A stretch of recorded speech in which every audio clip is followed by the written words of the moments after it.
Hi everyone, delonewolf here and welcome back to EVE Talk, your weekly look at the market in EVE Online.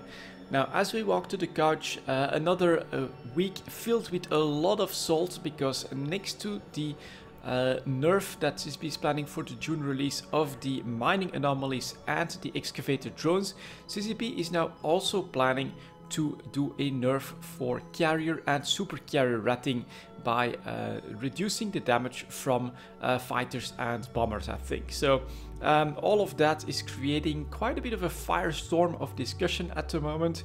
There's even a post from CCP Quant where he basically states that it's only a very tiny minority of the player base, and on top of that the richest part of the player base that is actually ratting in supers and carriers that is complaining about this change, and this was not received all too well. So maybe first I want to give you guys a little bit of an analysis on that, so if you're not in the loop, that's basically what's happening, and my views on this.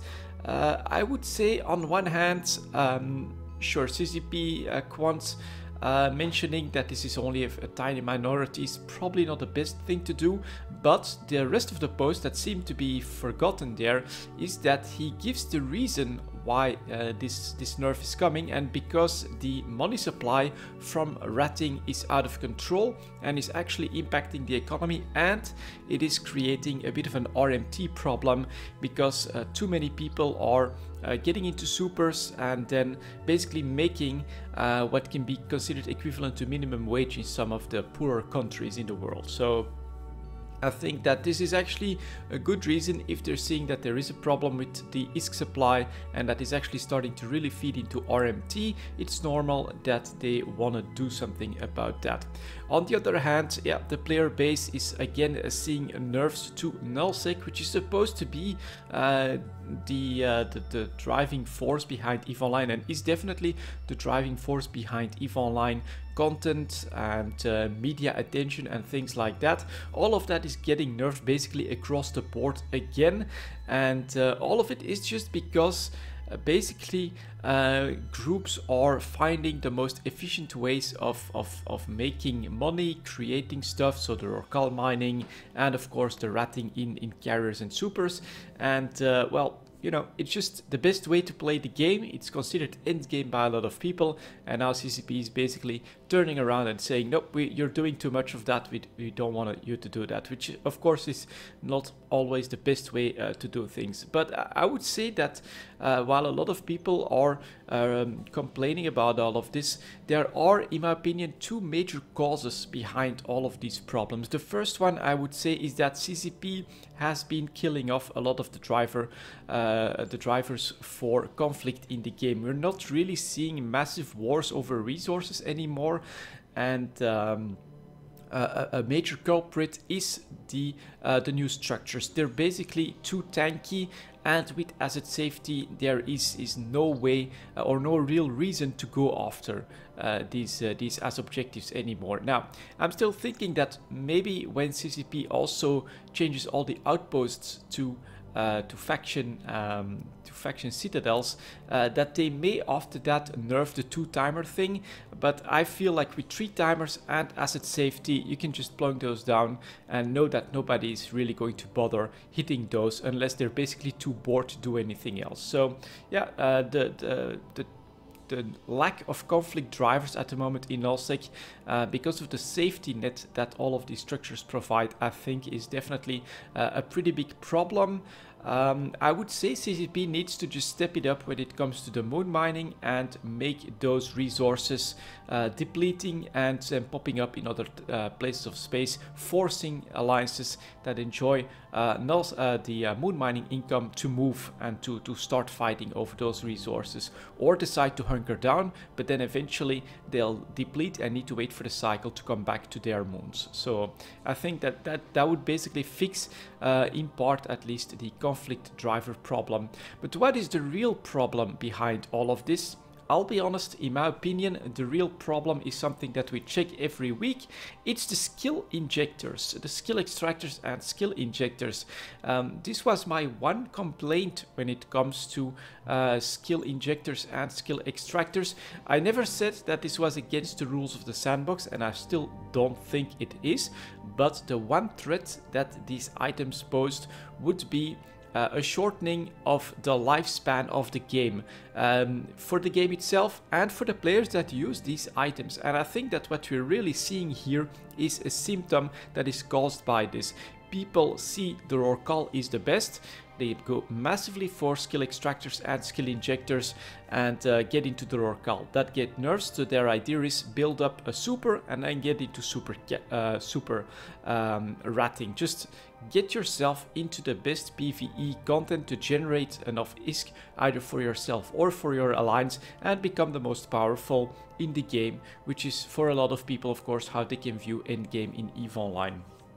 And this is something that is inevitable because of this system, right? You're giving people a shortcut into Rorcals, into supers, and of course the most established, the strongest players already are going to take advantage of that because they're the ones that will have the means for this. So the skill extractors and the skill injectors, yes, of course, there are those diminishing returns, but again, the game's been going for so long that cost tends to be a wrong metric for all of this, because people have amassed enough stuff and wealth in the game, especially the older, most powerful, more established players and alliances have so much stuff that they can just race through that. If they see that the bottom line at the very end is the best, then that's what they'll do, even if it means extracting characters and dumping all the skill points in order to get into a super or in order to get into a Rorcal. And so this is a consequence of the skill extractors and the skill injectors, and honestly this is something that CCP should have seen coming, and right now they're I think chasing behind the symptom a little bit, that people tend to be able to get the economy out of whack and then just jump to the most efficient way of making ISK or producing stuff in the game, basically by flicking a switch, which is the skill extractors and skill injectors. So this is a natural consequence of that, and I couldn't tell you how to fix it. This was something that I was personally worried about when it comes to skill extractors and skill injectors, and I think we're seeing the first signs that yes indeed, this is cutting down on the lifespan of the game. Whether it's in general, not necessarily. EVE Online is a sandbox, and I still think that even with massive increase in ISK supply or massive increase in minerals and in goods in the game, those tend to balance out in a sandbox economy because, well, stuff becomes cheaper, people fly it more, and it gets destroyed more, and then it will eventually become more expensive again if people stop doing the massive ratting and things like that. But it's very tricky, of course, if you do want that longevity in the game, especially for players themselves. You have to accept if you get into a Rorcal and then you get into a super carrier, well, there's really not much else to look forward to in EVE Online. And if you decide to throw enough money at CCP, buy all the injectors you need on the market in order to get there within a year or within a week or within a few months, well, then you've basically gone through a lot of the experiences in EVE Online, basically you've stepped over a lot of experiences in EVE Online that used to be forced on you because you couldn't take that shortcut when it comes to skill points. Maybe you could still have bought a character, of course. That is something that is possible. But if you're already in a Rorcal and you used to be pretty unique, having enough skill points for that, for a perfect Rorcal pilot or a perfect super pilot, some people were selling, but not all that many. And so, yeah, I would say that the actual cause for all of this is the skill extractors and the skill injectors. And this is a sword a blade that cuts on both edges, right? People can see that this is bad for the game. I'm pretty sure that if you look at CCP's revenue, that this is very good for their revenue, because a lot of people need to spend quite a bit of money to get all of those skill points bouncing around and finding the most efficient set for the circumstances in the sandbox. So this is not really something that I would blame entirely on the player base, because sure, RMT problems, dangers to the economy are real, but the cause of this was foreseeable, and it's these guys, skill extractors and skill injectors, in my opinion. So let's move on to the market. That's quite a long introduction this time, but at 10 minutes we will start off with plex. 10.00. Let's get started. So plex are bouncing back. This pullback from plex will have been because of plex sale, 15% off, and now we are back at almost, well, at 2.7 million, couple coming in, but we're practically at 2.8 million when it comes to the actual sales. Let's take a quick look at sales in the player trade hubs. Well, 2.703 million in perimeter, so 2.7 million in the player trade hubs. There's a small order that's coming in at the same price in Cheetah, and it's 2.8 million in Cheetah itself. When it comes to the buyers, 2.6 million, a little bit above that in Cheetah Station, and we are not getting to 2.7 million in the player-owned structures. So plex going back up, of course, after the end of the sale. Let's take a look next. Maybe we'll just jump to the multiple pilot training certificate. Here, this is pretty interesting. This would be, I think, pretty close to what an old plex would cost. We can again see the pullback here with a massive sale. At the tail end here, we're actually seeing another pullback. I think that is actually a symptom, because this is such a small market now that a single sell straight to a buy order can make the median daily prices go completely out of whack. And so this is probably not too representative. 1.4 billion though for a multiple pilot training certificate is still pretty damn expensive, basically, for 30 days of game time. Moving on to the skill extractors next. Of course, very similar chart to plex themselves. This is probably the better metric for actual plex costs here. So going down here on the plex sales and then going back up. Let's see what these median, the very top here, 320 to 330 million. Sellers are at 313 million, still a little bit below that, but probably will have enough momentum to get there again, unless the summer kicks in. Not entirely sure. We can take a quick look at the player-owned trade hubs, going as slow as 305 million, but you can see that the number of orders is quite a bit lower once we're talking about something that needs to be transported, unlike plex. And then for the buyers, 300 million, basically both in Cheetah Station and in the player-owned structures nearby. So, you know, going back up in price, of course, after the sales ended. Next up, we've got the small skill injectors. Those are going down in price. Well, after reaching a pretty high point of 760 million. On this note, which is also something that I should maybe have mentioned with the problems that I was mentioning for skill injectors and skill extractors, lowering the lifespan of a game for players, maybe for the game itself as well. There is like this bug, this exploit called shadow training, where basically people found out that they could create an Omega account, let that lapse, and as long as they put in a huge queue, let it lapse, and as long as they didn't log in, that would just keep training and training and training, and then they would basically go for putting them back into Omega through the account management page or something like that without logging into the game, and they would have all of those skill points. So this is something that, for me, I'm not completely familiar about all the details or what CCP is going to do about this, because it's apparently been going on for quite a long time.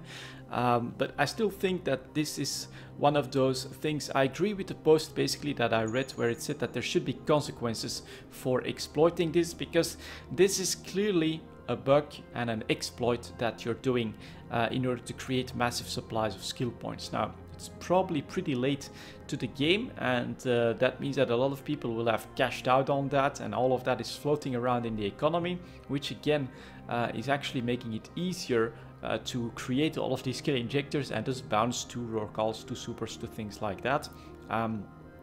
But it's something that apparently happened, but CCP has been very quiet about that, probably because they're looking into it and trying to figure out how can we actually fix this.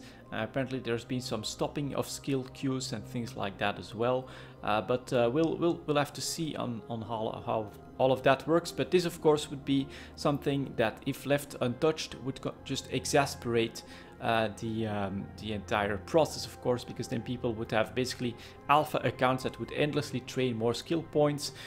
Just need one plex to get that stuff started, and then you could dump all of that into other pilots. So it would be a huge problem, but I'm sure that CCP is planning to fix that eventually. So large scale injectors coming to a 1-year high and dropping back off a little bit, currently selling for 755 million almost, and the buyers are at 718 million.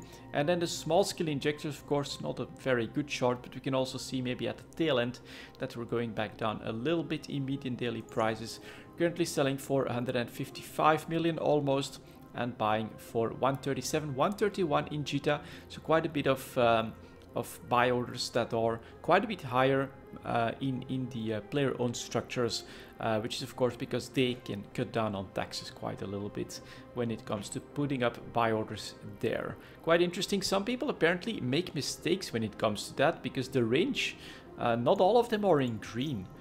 So a few people apparently put down mistakes in their... Oh, no, it's actually because it's in station, apparently. Range, yeah, no, look at that, range station, yeah. This was probably meant to be a 1 or 2 jump range, so that you could buy this in JITA as well. And some people apparently do make mistakes when it comes to setting up their buy orders in the player-owned trade hubs. Interesting to see. We're getting to know the market a little bit as we keep doing EVE Talk, of course. Moving on to minerals next at 1615. There we go. Let's see, Tritanium up a little bit, quite interesting, slowly heading towards 5 ISK, or trying to head towards 5 ISK. It's happening on pretty large volumes as well. Maybe some preparations for the expected nerfs to mining. The response is here as well, of course, 2 billion, 2 billion, 2 billion. Quite a few people that are willing to cash out with their massive volumes and reserves as well, of course. Buyers are at 4.8 ISK and the sellers are at 4.95, but you can again see that it's very unlikely that we'll break 5 ISK, because there's enough volumes hanging around in people's cargo base, including my own. I have actually not been selling stuff like Tritanium for quite a while, and I have quite a bit of reserves when it comes to these as well, which of course can be sold whenever they see the price jump up like that, and that's exactly what's happening. So it looks like we'll continue to hover between, well, if you want to take the broad side, 4 to 5 ISK, I would say 4.5 to 5 ISK is actually possible if we find some stability on lower NASIC volumes after the June release. Next up we've got Pyrite, also going up a little bit, again on volume, so there must be quite a bit of buying happening at the moment.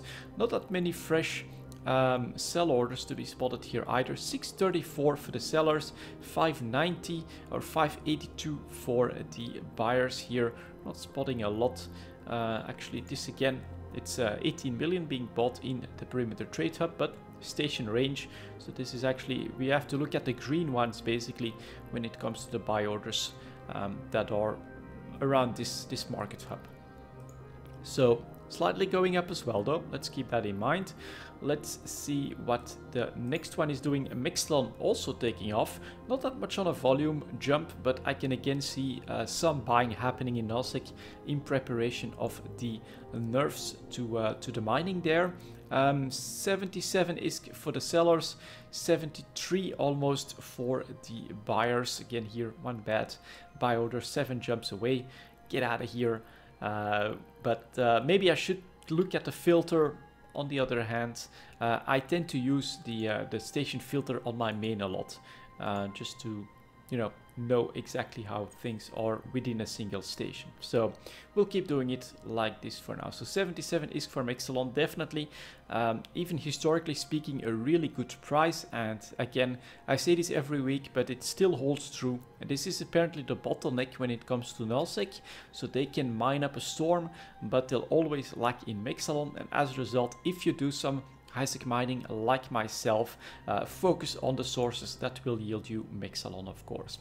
Isogen next, also jumping up just a little bit. That's actually quite interesting at the tail end here. Median daily prices going up above 50 ISK. Sellers are at 54 ISK, buyers are at 51 ISK in the perimeter stations first of all, and then 50.64 in GTA itself. I find this quite interesting, seeing Isogen jump back up above 50 ISK. The real question is, of course, can we maintain a higher price range? It would be cool to see, of course, getting a bit more out of everything for HiSec miners, which I think would be natural if nullsec gets nerfed. Then basically the balance goes a bit more in favor to HiSec miners. They become a bit more important in these markets once again. And well, we don't have the Rorqual. We can't really mine up a storm in that same way. We don't have endlessly respawning anomalies without timers or anything like that. So this could in general mean a bit more business for HiSec miners, or a bit more revenue, let's say, for their time spent. And then finally here we've got Noxium, was continuing on a decline, but here at the tail end again we can see the price going back up a little bit above 350. Yep, 371 for the sellers and 351 for the buyers. So still historically a very bad price for Noxium, but it made a little bit of a comeback, and here at the tail end it's again trying. For nullsec we've got Zytrine. After the jump up last week we're losing a bit of ground, but I think we're staying above 1000 ISK. Yeah, 1024.25 for the sellers and 1012 for the buyers. So Zytrine, I would say, still historically speaking pretty affordable. This could actually go up in price as well if nullsec does get hit quite a bit on those timer things. We'll have to see. CCP Fuzzy said that it should not affect most Rorqual miners and most miners in nullsec, but who knows, considering the economic reports and the massive volumes that goons are mining at the moment, this could very well have an impact on those that's quite a bit bigger than expected. And then Megasite here slightly up in price as well, but basically trying to land a little bit below 1250, selling for 1210 ISK pretty much, and the buyers are 1185 below 1200. Let's see here, 1000 ISK. I don't think we'll reach this type of a bottom again, well, except here on the massive dumping it did happen. So keep an eye on that, I would say, for Megasite, because at some point, especially if you're planning to make stuff and you want to get your Megasite, we seem to be on a downward spiral for several months now, and it could be the right time to step in on those. Being able to purchase Megasite for less than 1200 on the buy orders may be a good idea.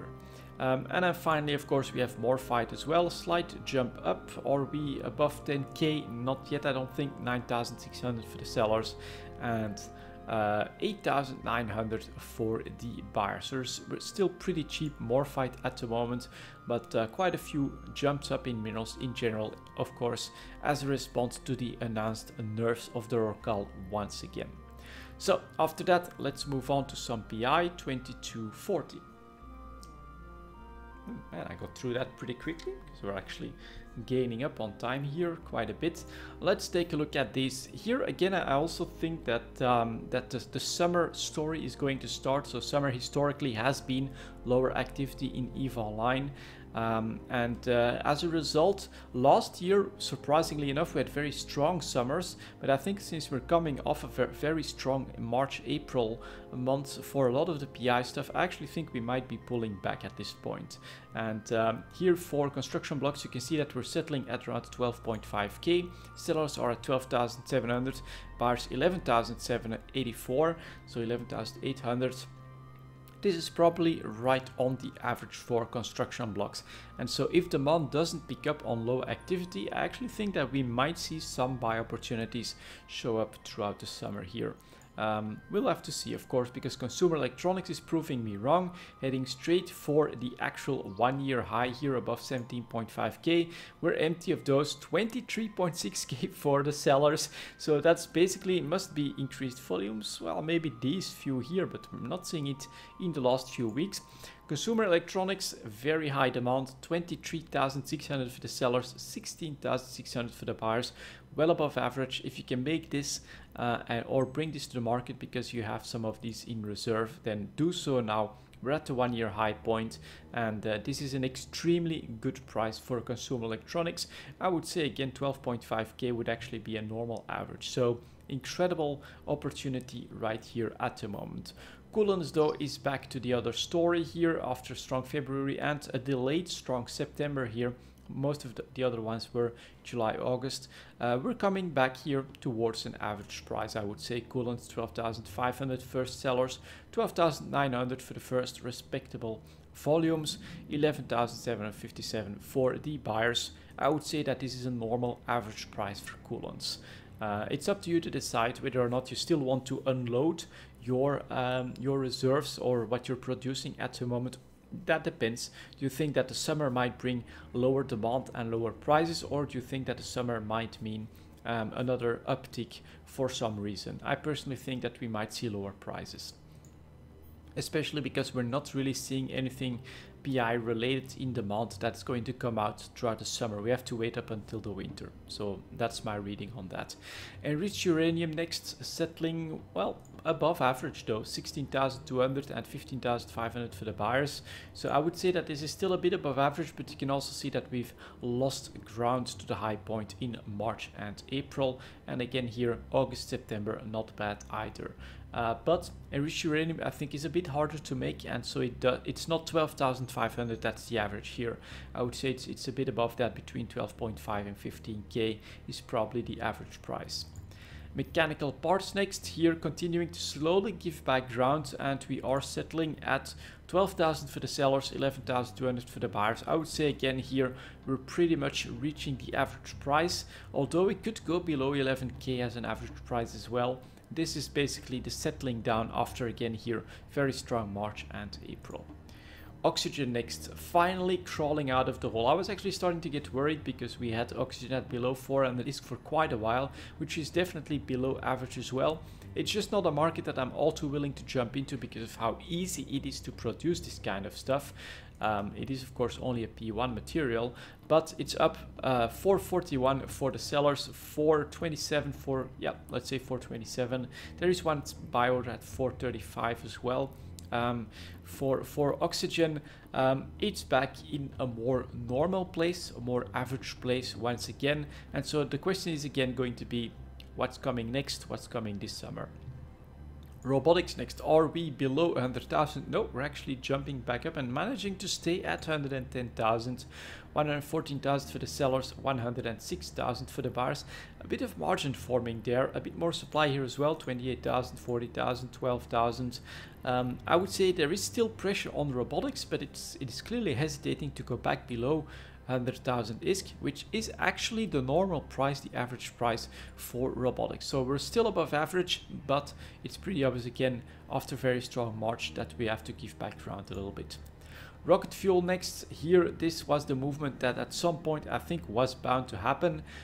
So we had this average price of around 12,000 ISK for quite a while. All of a sudden, for February, March, April here, we jumped up to basically another average price of 14k.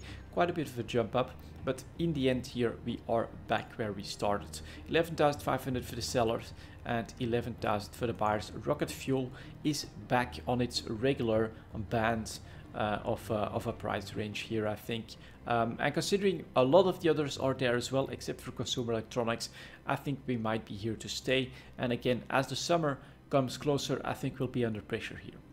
Self-harmonizing power cores, again after the jump up here, I think this was around the announcement of the next set of structures, but they only come in the winter. So now here again under pressure, going back down.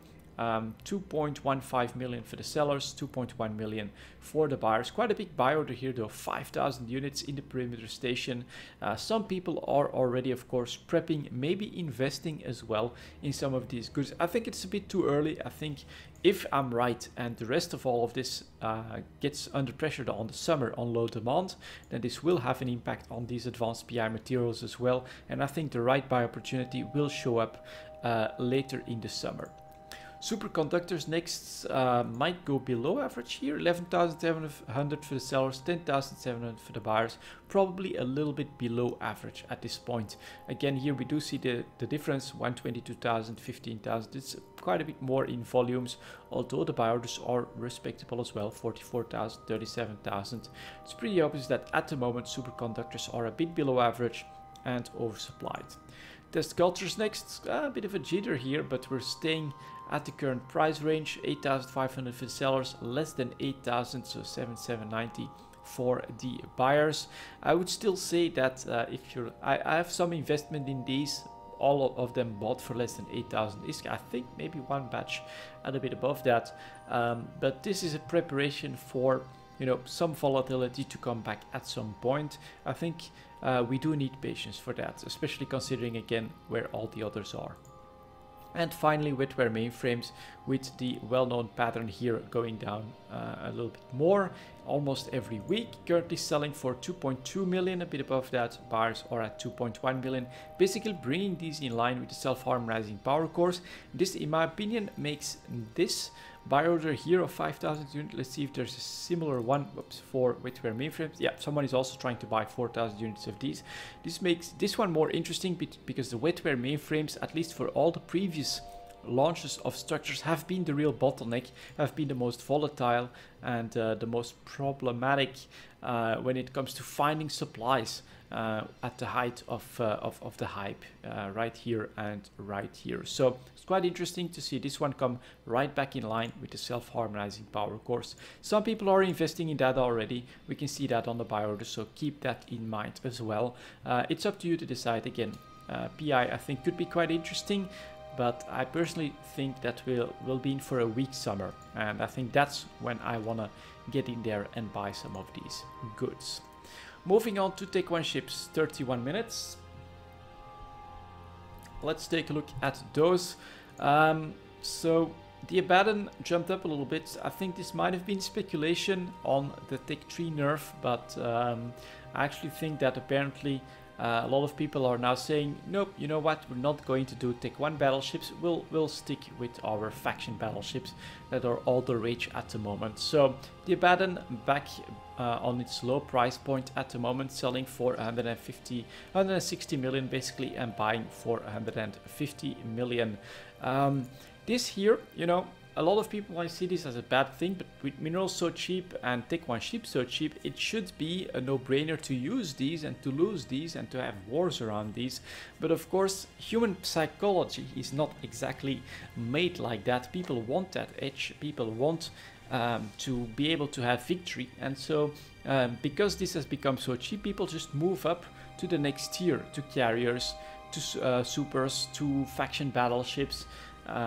Probably also to take 2 ships, because of course interceptors, you know, they have this unfair advantage of being bubble immune and things like that, and so these low prices unfortunately are correlating with very low volumes, whereas you should think that these would correlate with higher volumes, more usage, more destruction. Just isn't happening at the moment, which I think in part is because of the killing of conflict drivers. So I think that there's very little reason to go after all of the structures that are being put down here at the moment. It's just too much of a grind, and with asset safety it doesn't actually make a lot of sense to put in all of that effort and to risk major losses around the current structure. So I think that CCP could go in a direction, but I don't think, considering how strong these are already in the manufacturing and all of that good stuff, how good they are already, I don't think that they'll make another line that is far more vulnerable but gives even better bonuses. That could be something that could create a bit of conflict, but in general I'm seeing the player base at the moment as being very risk averse, and so they might not even go for those structures. So it's definitely a tricky position to be in at the moment. Next up, we've got the Caracal, again hovering below 10 million ISK, not much to say here, 9.5 million for the sellers, less than 9 million for the buyers of Caracals.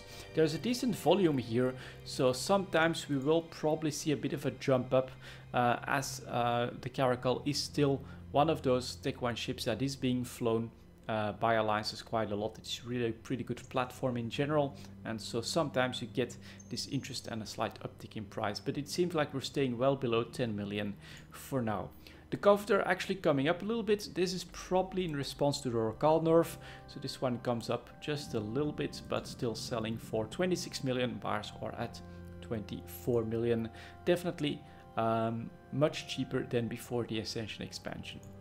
Hurricane next, also continuing on the downward spiral, so next week or in a couple of weeks it could be interesting to see if this actually picks up on the increased prices of minerals, but at the moment, yeah, Hurricanes selling for 45.5 million, very cheap for a battle cruiser, 42.5 for the buyers.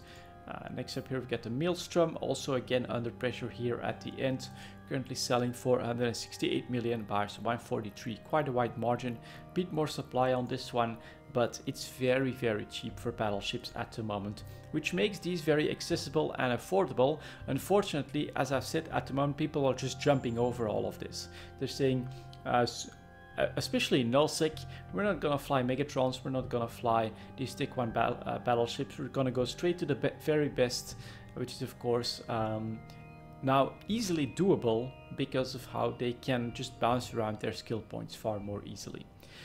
So here is the Megatron currently selling for 156, again, you know, less than 160 million for a battleship is quite cheap. Used to be like 200 million or something like that.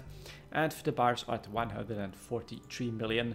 Volumes, you know, maybe 20 or so a day are being traded, which is very low. Prophecy next. After a bit of a jump up on quite a bit of buying, we are already back down for Prophecy. So people spot this opportunity in the last few days. They're coming in 60, 27, 10, 10 here again, bringing the price down below 50 million once again for the sellers, 48.6 for the buyers. The Scorpion next, basically flat here as well at its post Ascension price range. 147 million for the sellers, 137 million for the buyers, extremely cheap, and the volumes are there as well, maybe 10-15 a day, very low.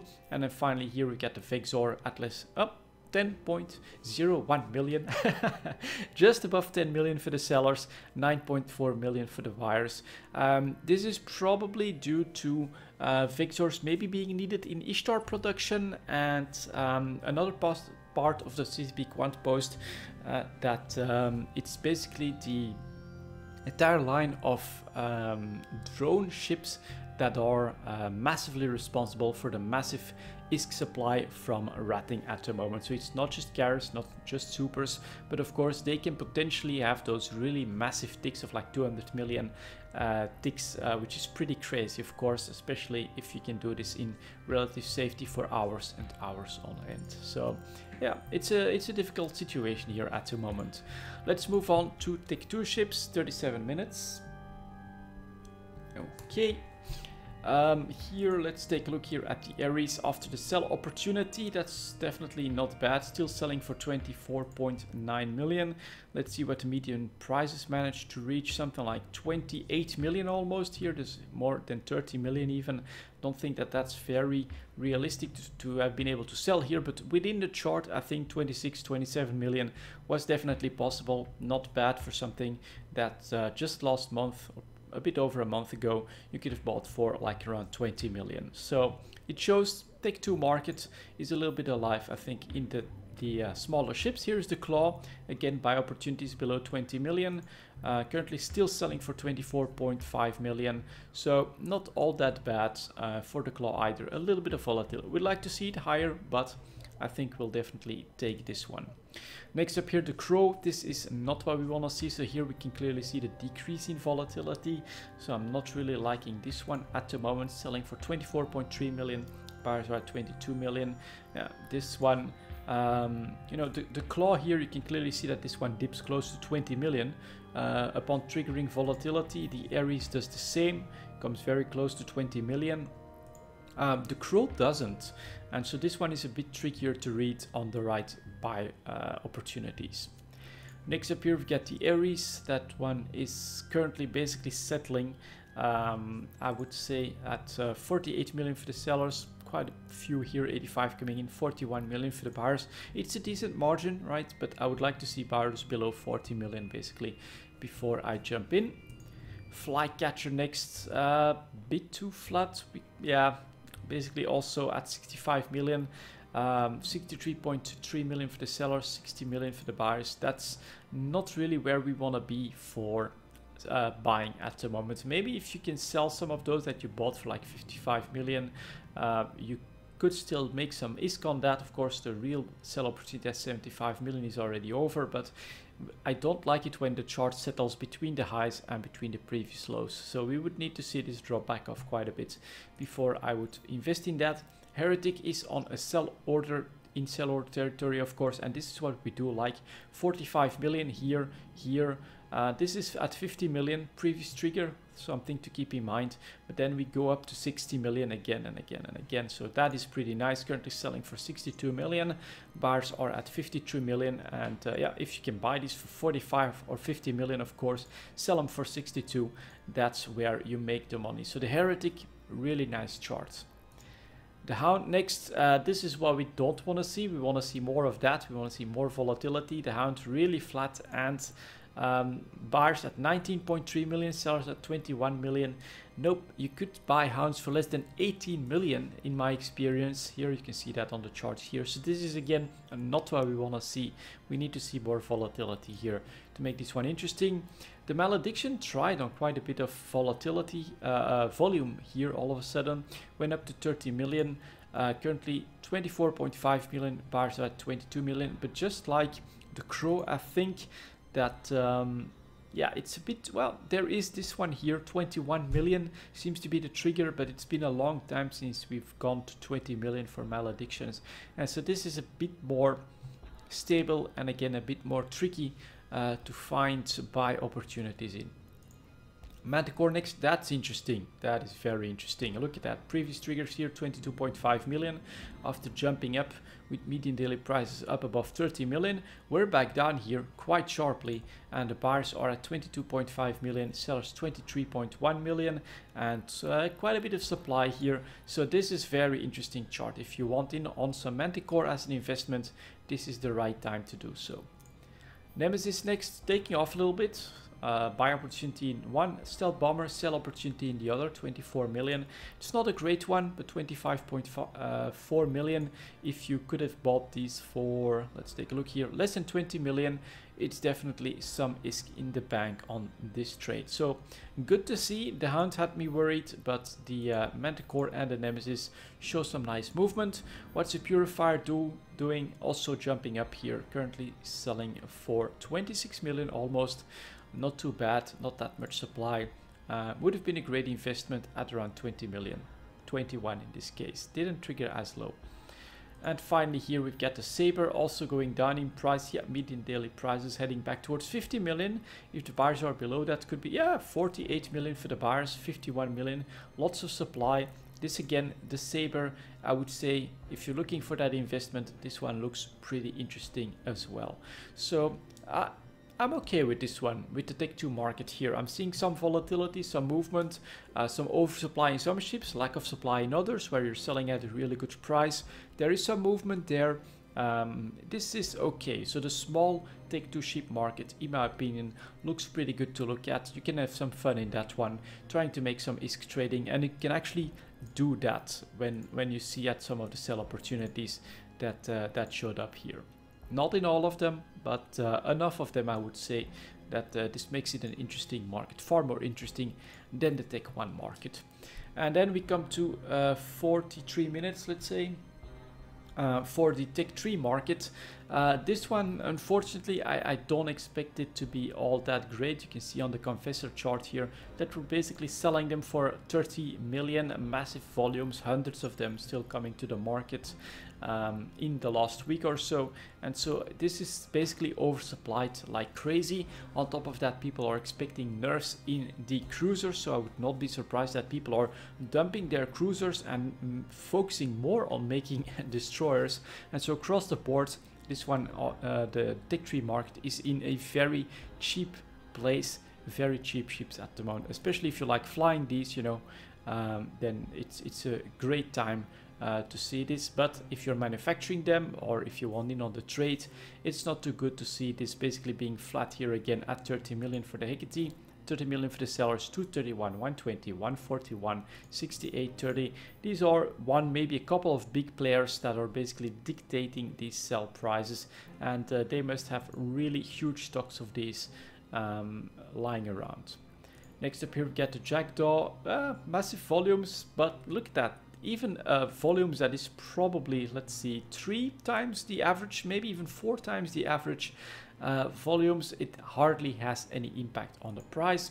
Jackdaws are selling for 30 million and someone is dumping another 300 of them. So there was some buying up to 34 million, but nope, here is another 300 for you market. More Jackdaws, as many as you can absorb. It's pretty crazy. And finally here we get this Vapel also extremely flat at 30 million. 29.9 million even. Someone is desperate to get rid of them.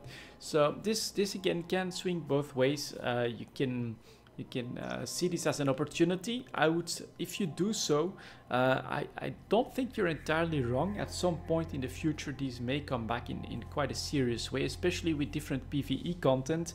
I think you could have seen in my mission videos that something like Confessor is really good for some of that.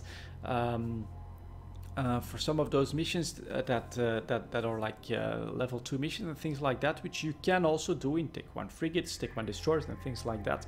But if CCP rolls out new PvE content that's more inspired and using the tools of the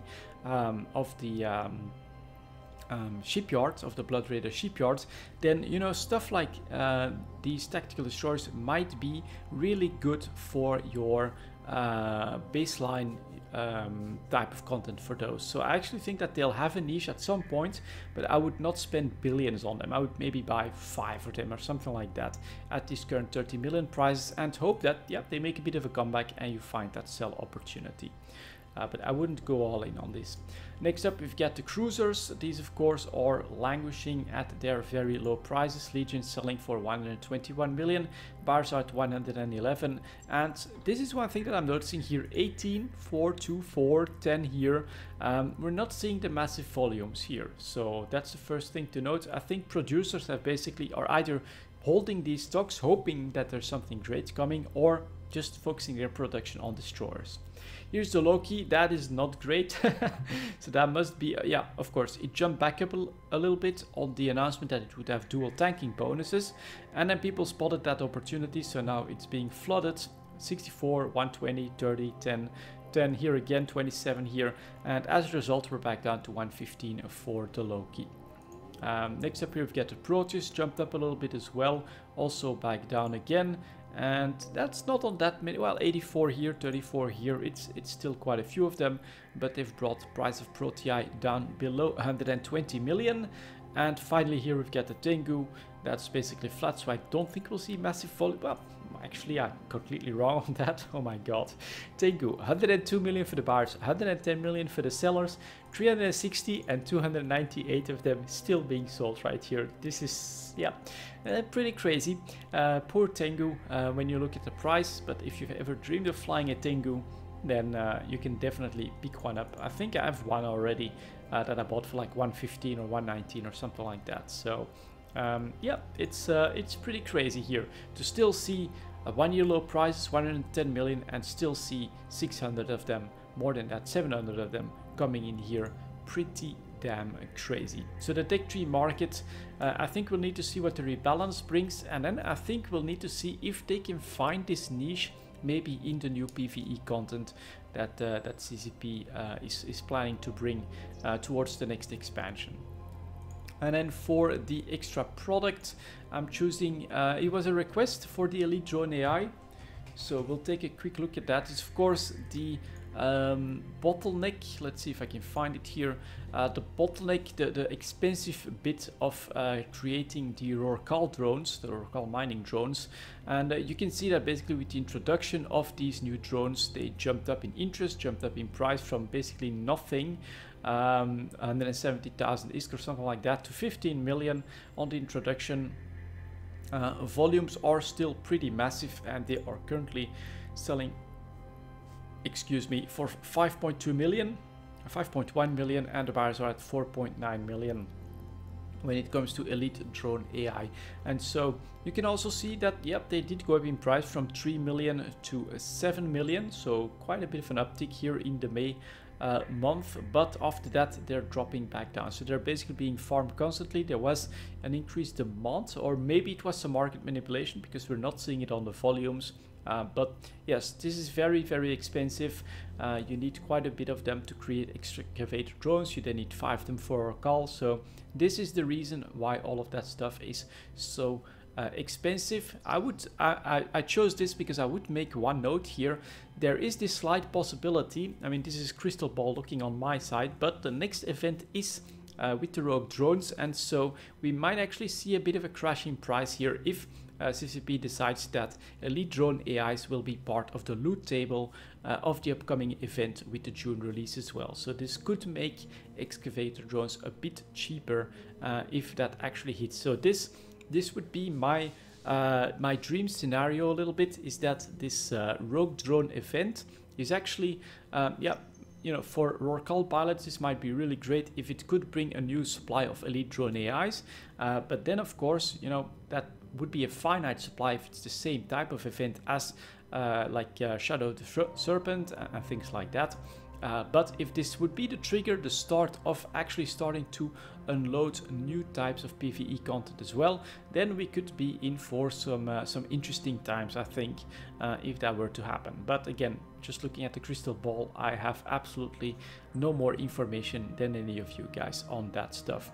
And I also wanted to take a quick look at the isotopes, because I noticed that fuels have been going down in price quite substantially. Did I actually write? No, I didn't write down the timestamp. I'll figure it out after the recording. So here are helium isotopes currently selling for 660. Bars are at 634. Basically average, maybe a bit above average, but definitely not super expensive or anything like that. Hydrogen isotopes next, probably a little bit below 650, probably a little bit below average, so definitely quite affordable and a bit more stable as well. Nitrogen isotopes actually on their way back down substantially after very strong March and April. That's quite interesting. Currently selling for 700 and the bars are at 670. And then we have oxygen isotopes actually also coming off of a high point not that long ago. So I'm quite surprised to see that especially nitrogen fuel blocks are pretty cheap at the moment. Maybe we'll quickly touch on that. Here we see helium. This should become more and more uniform because structures don't, yeah, and it probably is 22k, 22.5, 20, a bit below that. Hydrogen is a bit cheaper, and then helium also a little bit below that. So helium and hydrogen are a bit cheaper. Nitrogen and oxygen are in line with each other, and it's probably because of the isotope. Nitrogen, yeah, oxygen and nitrogen were pretty high in April and May. So this is pretty interesting to see. All of them are basically settling down, and I have noticed that my fuel purchases are less expensive at the moment. So my fear was unfounded when I said that maybe there are some problems with the limited supply of ice. It actually looks like it was mostly just market forces doing their thing. At the moment, fuel is pretty cheap and plentiful on the market, and a lot of the isotopes are either pretty stable in decent prices or coming back from high points. So interesting, that market is definitely still alive. And that's going to be it for this EVE Talk, guys. Thank you very much for watching, and as always, I'll see you next time.